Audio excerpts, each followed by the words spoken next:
Hey guys, make sure you stand till the end. One common mistake people make when replacing fuses relays that can cost you thousands of dollars in repairs. Stay with us, we'll explain what it is.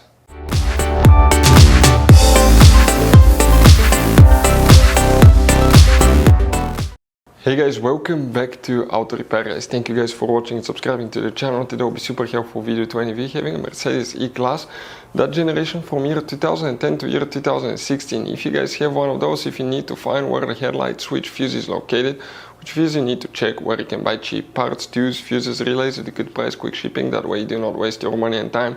What's important to always test fuses and relays, all that guys will be covered absolutely free for your convenience. Make sure you stay until the end. So, before we start, let us tell you a little bit about us guys.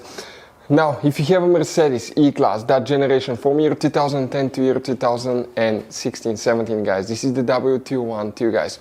We're going to have a video for every single fuse relay on that car, why things do not work, why we're making this one, because we're trying to save you time and money guys. Let's say you're down the road in the middle of nowhere, your car does not start, you need to find where your engine starter fuse relay is located guys, where you can find fuel injection system fuses, fuel pump fuses. All you have to do, come to the channel, watch that video, 1-2 minutes, you're back on the road guys.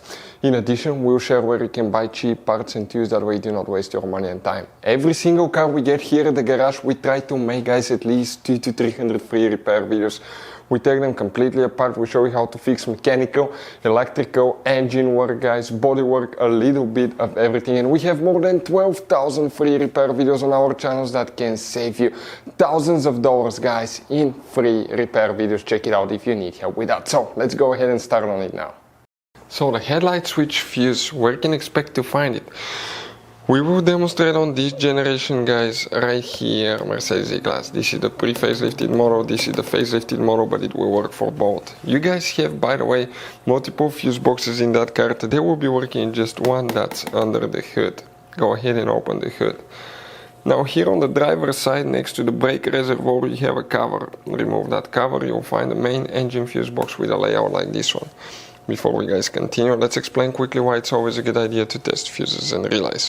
So, it is super important guys to always test fuses and relays, and something else as well, common mistakes people make. Sometimes you may think that a fuse is good, or you cannot actually see if the fuse is clearly burned, and in that case guys you may put the fuse back together and you may end up spending money and time on parts you don't need, and all we had to do is just test the fuse. So we'll put a link in the description of the video below how to test the fuse. It takes only a few seconds to find out for sure if it's good or bad. The same thing for relays guys, okay? Some of those could be really expensive on cars, so we'll put a link in the description of the video below how you can test relays. And for some certain fuses guys, it's important to disconnect the car battery when removing them, otherwise you can burn the electronics. And for instance, working on airbags, fuses or anything like that, you need to wait at least 1 hour after disconnecting the car battery. And if you're not qualified and certified to work on airbag system, I will never recommend to do that guys.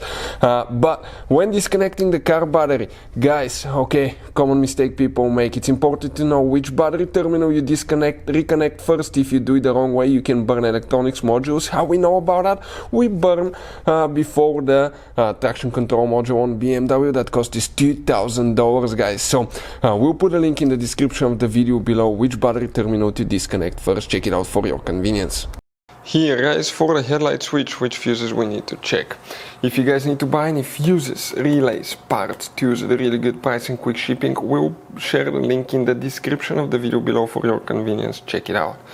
If we zoom in, next to every fuse you have a number. Sometimes it's on the left, sometimes it's on the right side, it really depends. But the fuses for the headlight switch that we need to check is fuse number 5, this one here. And you have one more fuse that you need to check specifically, and that's fuse number 18, that fuse right here. Hopefully guys the video will be helpful. Thank you for watching and see you guys next time.